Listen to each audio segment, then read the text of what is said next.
வணக்கம் நண்பர்களே, நான் உங்களுக்கு கிரிதர். தாம்சன்ல இருந்து ஒரு புது டிவி இந்த வருஷம் அவங்க லான்ச் பண்ணிருக்காங்க. தாம்சன் OP Max அப்படிங்கிற ஒரு சீரீஸ்ல 43 இன்ச், 50 இன்ச், 55 இன்ச் மற்றும் 65 இன்ச் அவங்க பிளிப்கார்ட்ல லான்ச் பண்ணிருக்காங்க. ஸோ நம்மகிட்ட ரிவ்யூக்கு வந்தது பார்த்தீங்கன்னா 55 இன்ச் மாடல். எப்பயும் போல இந்த டிவி ரிவ்யூக்கு ஃபர்ஸ்ட் நம்ம அன்பாக்ஸ் பண்ணி பாக்ஸுக்குள்ள என்னென்ன இருக்குன்னு பார்த்துட்டு இந்த டிவியினுடைய விவரங்கள் நான் உங்களுக்கு சொல்றேன். நம்ம சேனலுக்கு இன்னும் சப்ஸ்கிரைப் பண்ணலன்னா இப்போ சப்ஸ்கிரைப் பண்ணிட்டு இந்த வீடியோவை தொடர்ந்து பாருங்க.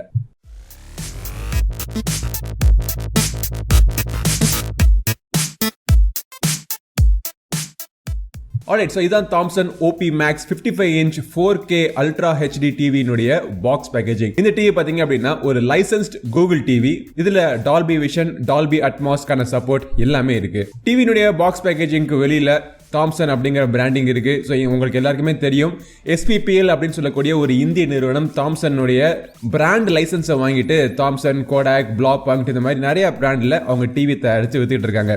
நம்ம சேனல்ல இப்பதான் ரீசெண்டா இதே மாதிரியான ஒரு பிளாக்பாயிண்ட் டிவிக்கோட ரிவ்யூவும் போட்டுரும். ஸோ அதை நீங்க பார்க்கலன்னா அதை பார்க்கறதுக்கான லிங்க்கும் மேல இருக்கு, கிளிக் பண்ணி செக் பண்ணி பார்த்துருங்க. இந்த தாம்சன் OP Max டிவி நம்ம கிட்ட 55 இன்ச் மாடல் இருக்கு பாத்தீங்களா. இதை நம்ம அன்பாக்ஸ் பண்ணோடனே பாக்ஸுக்குள்ள இந்த டிவி இருக்கு. அதுக்கப்புறமா இந்த டிவியை நீங்க டெஸ்க் மவுண்டிங் பண்றதுக்கு 2 ஸ்டாண்ட்ஸ் கொடுத்துருக்காங்க. அதுக்கான ஸ்க்ரூஸ் ஆல்ரெடி டிவியில் ஃபிட் பண்ணியிருக்கு. இந்த ஸ்டாண்ட்ஸ் நல்ல மெட்டல் ஸ்டாண்ட்ஸ், ஸ்டர்டியாக இருக்கு. பட் நீங்கள் வால் மவுண்டிங் பண்ணனா கூட தாராளமாக நீங்கள் வால் மவுண்டிங் பண்ணலாம். வேசா மவுண்டிங்கான சப்போர்ட் இருக்கு. வால் மவுண்டிங் பிராக்கெட்ஸும் பாக்ஸுக்குள்ள கொடுத்துட்றாங்க. இது தவிர பாக்ஸுக்குள்ள உங்களுக்கு ரிமோட் கண்ட்ரோல் இருக்கு. அந்த ரிமோட் கண்ட்ரோலை பவர் பண்றதுக்கான பேட்டரி கொடுத்துருக்காங்க. நல்ல ஒரு smart remote control, build quality நல்லா ஸ்டடியா இருக்கு. அப்புறம் ஒரு AV கேபிள் அடாப்டர் இருக்கு. யூசர் மேனுவல், வாரண்டி இன்ஃபர்மேஷன் எல்லாமே இருக்கு. ஸோ எந்த ஒரு டிவியா இருந்தாலும், எந்த ஒரு ப்ராடக்டா இருந்தாலும் அது எப்படி இருக்குன்னு பார்க்கறதுக்கு மட்டும் நீங்க யூடியூப்ல பார்க்கலாம். பட் அதை வாங்கலாமா வேணாமான்னு முடிவு பண்றதுக்கு முன்னாடி அதோடைய சர்வீஸ் சென்டர் எப்படி இருக்கு, எங்க இருக்கு எல்லாம் தெரிஞ்சுக்கிட்டு நீங்க வாங்குறது பெஸ்டா இருக்கும். போர்ட்ஸ்ல என்னென்ன இருக்கு அப்படிங்கிறத பார்ப்போம். போர்ட்ஸ் எல்லாமே பாத்தீங்க அப்படின்னா பின்புறத்துல சைடு வாக்ல கொடுத்துருக்காங்க. ஸோ அக்சஸ் நீங்க வால் மவுண்டிங் பண்ணாலுமே அக்சஸ் பண்றதுக்கு ஈஸியா இருக்கும். 3 HDMI போர்ட் கொடுத்துருக்காங்க. அதுல ஒரு போர்ட் பாத்தீங்கன்னா HDMI EASD சப்போர்ட் இருக்கு. ஒரு ஆடியோ ஜாக் இருக்கு. 2 USB டைப் ஏக்கான ஒரு போர்ட் இருக்கு. பட் என்ன அப்படின்னா 2 USB போர்ட்டுமே ரொம்ப பக்கத்துல வச்சிருக்காங்க. பென்ட்ரைவ் கொஞ்சம் தடிமனா இருந்துச்சு அப்படின்னா 2 பென்ட்ரைவோ இல்ல ஒரு பென்ட்ரைவ் போட்டு இன்னும் ஒரு கேபிள போடுறது கூட கஷ்டமா இருக்கும். லேண்ட் போர்ட் தவிர ஆப்டிக்கல் அவுட்புட் இருக்கு. ரெகுலர் கேபிள் டிவி கனெக்ட் பண்றதுக்கான ஆண்டனா போர்ட்டும் கொடுத்திருக்காங்க. டிவியினுடைய பின்புற பில்ட் குவாலிட்டி பாத்தீங்க அப்படின்னா முழுக்க பிளாஸ்டிக்ல பண்ணிருக்காங்க. ஆனா நல்ல குவாலிட்டி பிளாஸ்டிக், ஸ்டடியா இருக்கு. எங்கேயுமே ஒரு ஃபிளெக்ஸ் இல்ல, ஒரு கேப் இல்ல. நல்ல ஒரு பில்ட் குவாலிட்டி நல்லா இருக்கு. டிவியினுடைய ஃப்ரண்ட்லையுமே பாத்தீங்க அப்படின்னா பெசல்ஸ் ரொம்ப தின்னா சிறுசா இருக்கு. இந்த பிரைஸுக்கு பெசல்ஸ் பாத்தீங்க அப்படின்னா ரொம்ப ஒரு இந்த டிசைன் பார்க்கறதுக்கே ஃபியூச்சரிஸ்டிக்கா இருக்கு. கீழே மட்டுமே தாம்சன் அப்படிங்கிற அவங்களுடைய பிராண்டிங் சிறுசா இருக்கு. டிவிஸோடைய ஸ்பீக்கர்ஸ் பாட்டம் ஃபயரிங் ஸ்பீக்கர்ஸ், 40 வாட்டுக்கான ஸ்பீக்கர்ஸ் கொடுத்துருக்காங்க. Dolby Atmos supported speakers. இது வந்து ஒரு சர்டிஃபைடு கூகுள் டிவி இல்லை, ஆனால் licensed Google TV OS run ஆகிட்டு இருக்கிறதுனால செட்டப் பண்றப்போ நீங்க மொபைல் போன் வச்சுட்டு நீங்க செட்டப் பண்ண முடியாது. நீங்க மேனுவலா செட்டப் பண்ணணும். பட் ஒன் செட்டப் பண்ணிட்டு யாரும் யூஸ் பண்ண ஆரம்பிச்சிட்டீங்க அப்படின்னா சர்டிஃபைடு கூகுள் டிவிக்கும் லைசன்ஸ்டு கூகுள் டிவிக்கும் எந்த வித்தியாசமும் கிடையாது. அப்கோர்ஸ் இந்த டிவியை நீங்க ஒரு கூகுள் ஸ்மார்ட் டிவி அல்லாத ஒரு ரெகுலர் நான் ஸ்மார்ட் டிவியா கூட நீங்க யூஸ் பண்ணலாம். ஆண்டனாவோ கேபிளோ எதை வேணா நீங்க டைரக்டா கனெக்ட் பண்ணி நீங்க சுவிட்ச் ஆன் பண்ண உடனே நீங்க டிவி பார்க்க நீங்க ஆரம்பிக்கலாம். நான் இப்போ டெஸ்க் மவுண்டிங் தான் பண்ணிருக்கேன். டிவியை செட்டப் பண்ணியாச்சு. இது வந்து ஒரு கூகுள் டிவி OS ரன் ஆகிட்டு இருக்கிறதுனால உங்களுக்கு யூஸ்வலா பார்க்கக்கூடிய கூகுள் டிவியினுடைய ஹோம் ஸ்கிரீன் இங்க தெரியுது. இந்த ஹோம் ஸ்கிரீன்ல நீங்க இன்ஸ்டால் பண்ணிருக்கிற அப்ளிகேஷன் பிளஸ் டிஃபால்ட்டா வரக்கூடிய அப்ளிகேஷன்ஸ் எல்லாமே ஒரு லிஸ்ட் நீங்க பார்க்கலாம். நீங்க அடிக்கடி யூஸ் பண்றக்கூடிய அப்ளிகேஷன்ல இருந்து ரெக்கமெண்டட் கண்டென்ட் உங்களுக்கு ஹோம் ஸ்கிரீன்ல ஆட்டோமேட்டிக்கா வந்துகிட்டே இருக்கும். அது தவிர movie, shows, app stores, library இது எல்லாக்கான ஆக்சஸும் பாத்தீங்க அப்படின்னா இந்த ஹோம் பேஜ்ல இருந்து நீங்க பாத்துக்கலாம்.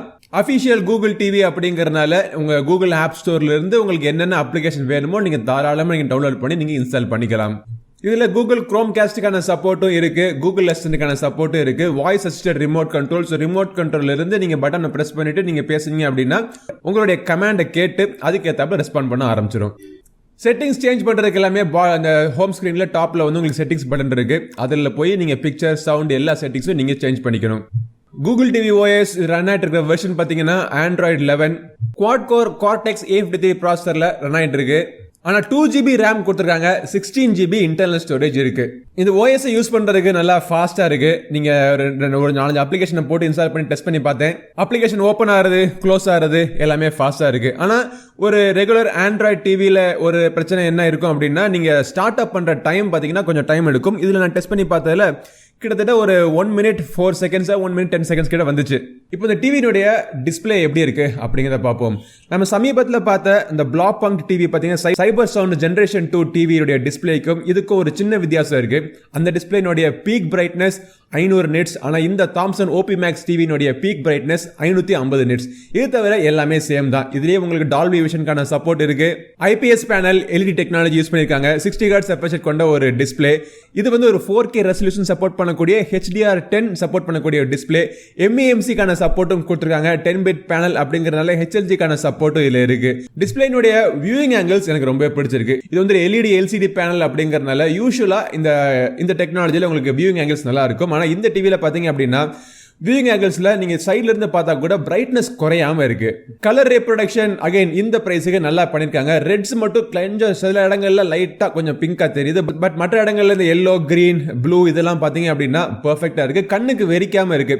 கான்ட்ராஸ்ட் ரேஷியோ பார்த்தீங்க அப்படின்னா 5000:1 அப்படிங்கிறாங்க. பட் நம்ம யூஸ் பண்ணி பார்க்குறப்போ இந்த கான்ட்ராஸ்ட் லெவல்ஸ் எல்லாம் டீப்பாக இருக்கு.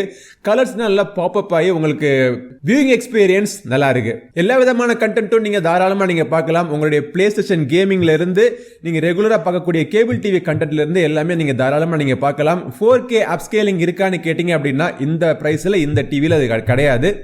பட் நீங்க இந்த 4K பேனல்ல கூட உங்களுடைய டிவி இருக்கக்கூடிய கண்டென்ட் நீங்க தாராளமா நீங்க பார்க்கலாம். 4K அப்ஸ்கேலிங் இல்ல அப்படின்னு சொல்றதுக்கான காரணம் என்ன அப்படின்னா நீங்க பார்க்கக்கூடிய SD கண்டென்ட் ஆட்டோமேட்டிக்கா 4K தரத்துக்கு அப்ஸ்கேல் ஆகி உங்களுக்கு தெரியாது. பட் தாராளமா 4K பேனல்ல நீங்க அதை பார்க்கலாம். இந்த ஒரு வித்தியாசம் பல பேருக்கு தெரிய மாட்டேங்குது. ஸோ அதனால தான் இந்த இடத்துல திருப்பி நான் எல்லாருக்கும் ஒரு உணர்த்துறேன். ஸோ டிஸ்பிளே ரொம்ப சாட்டிஸ்ஃபேக்டரியாக இருக்குது. எனக்கு நான் யூஸ் பண்ணி பார்த்ததில் ரொம்ப ஒரு சாட்டிஸ்ஃபேக்டரியாக ஒரு இம்மர்சிவ் எக்ஸ்பீரியன்ஸ் எனக்கு கிடைச்சிது. அடுத்தபடியாக நம்ம ஸ்பீக்கர்ஸ் பார்ப்போம்.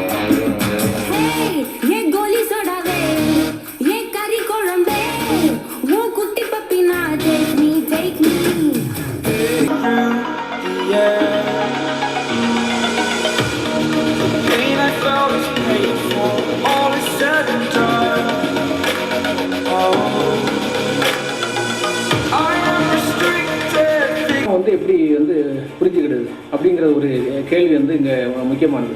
ஏன்னா பலஸ்தீன் அடிப்படையில் பார்த்தா மோடியின் மகளிர் மசோதாவுக்கு எதிரான வியூகமா அப்படின்றது இன்றைக்கு 4 விருந்தினர்கள் நம்மோடு இணைகிறார்கள்.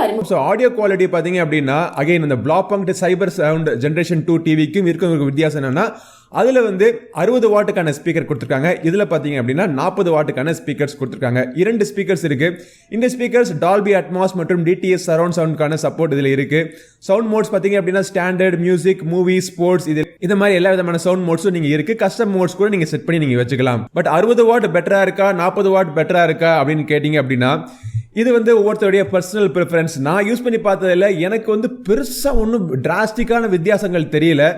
என்ன அந்த 60 வாட் ஸ்பீக்கர் கொஞ்சம் இதை விட லவுடா இருந்துச்சு. பட் சவுண்டுடைய குவாலிட்டியை வச்சு நம்ம கம்பேர் பண்ணி பார்க்குறப்போ இரண்டுமே கிட்டத்தட்ட ஒரே மாதிரி தான் இருக்கு. சவுண்ட் இதுலேயும் ஓரளவுக்கு உங்களுக்கு லவுடாக உங்களுக்கு கிடைக்குது. ஆனால் சவுண்டுடைய குவாலிட்டி அப்படின்னு பார்த்தீங்க அப்படின்னா ஒரு டிவிலேருந்து என்ன சவுண்டு நீங்கள் எதிர்பார்க்க முடியுமோ அந்த குவாலிட்டி உங்களுக்கு கிடைக்குது. பேஸ் ரொம்ப டீப்பாக கிடையாது. அதில் ஒரு லவுடான ஒரு பேஸ் உங்களுக்கு இருக்கு. ஆனால் வாய்ஸுடைய கிளாரிட்டி நல்லா இருக்கு. ஸோ அந்த பிளாக் பங்க் டிவிக்கும் இந்த தாம்சன் ஓபி மேக்ஸ் டிவிக்கும் இருக்கக்கூடிய வித்தியாசங்களில் எது நீ ப்ரிஃபர் பண்ணுவேன்னு என்ன யாராச்சும் பர்சனலாக கேட்டாங்க அப்படின்னா நான் பர்சனலாக இந்த தாம்சன் டிவி நான் சூஸ் பண்ணுவேன். ஏன்னா எனக்கு சவுண்டை விட டிவியுடைய டிஸ்பிளேயுடைய பிரைட்னஸ் ரொம்ப முக்கியம். ஸோ அது இதுல அதிகமா இருக்கிறதுனால நான் இதை சூஸ் பண்ணுவேன். ஏன்னா எப்படியும் நான் சவுண்டுக்கு எக்ஸ்டர்னல் சவுண்ட் பார் நான் கனெக்ட் பண்ண போறேன். மற்றபடி இரண்டுலயுமே பாத்தீங்க அப்படின்னா இந்த 55 inch மாடலுடைய விலை சேம் தான் 28,499. மற்ற சைஸ் மாடல்ஸ் விலை விவரங்கள் எல்லாமே கீழே டிஸ்கிரிப்ஷன்ல ஒரு லிங்க் இருக்கு. பிளிப்கார்ட்ல மட்டுமே இந்த டிவி அவைலபிளா இருக்கு. அதை கிளிக் பண்ணி நீங்க செக் பண்ணி பாருங்க. 1 இயர்க்கான வாரண்டி இருக்கு. பட் ப்ராடக்ட்டை வாங்குறதுக்கு முன்னாடி உங்க ஊர்ல அவங்க சர்வீஸ் ப்ரொவைட் பண்றாங்களா, எப்படி சர்வீஸ் ப்ரொவைட் பண்றாங்க அப்படிங்கறத நீங்க தெரிஞ்சுக்கிட்டு அவங்களுக்கு கால் பண்ணி தெரிஞ்சுக்கிட்டு நீங்க வாங்குறது பெஸ்டான ஆப்ஷனா இருக்கும். ஸோ இந்த தாம்சன் ஓபி மேக்ஸ் டிவியினுடைய ரிவ்யூ நீங்கள் பார்த்துருப்பீங்க. இந்த ரிவ்யூ எப்படி இருந்துச்சு, உங்களுக்கு யூஸ்ஃபுல்லாக இருந்துச்சா அப்படிங்கிற உங்களுடைய கருத்துக்களை கீழே கமெண்ட் செக்ஷனில் நமக்கு நம்மளோட ஷேர் பண்ணிக்கங்க. இந்த பதிவு பிடிச்சிருந்தா லைக் பண்ணுங்கள். நம்ம சேனலுக்கு இன்னும் நீங்கள் சப்ஸ்கிரைப் பண்ணாமல் இருந்தீங்க அப்படின்னா சப்ஸ்கிரைப் பண்ணிட்டு பார்த்தீங்க அப்படின்னா இந்த மாதிரி பதிவு எல்லாம் போடுறதுக்கு நமக்கும் ஒரு ஊக்கமாக இருக்கும். ஸோ அடுத்த ஒரு பதிவு உங்களை மீண்டும் சந்திக்கும் வரை உங்களிடம் விடைப்பது உங்கள் நண்பன் கிரிதர். நன்றி, வணக்கம்.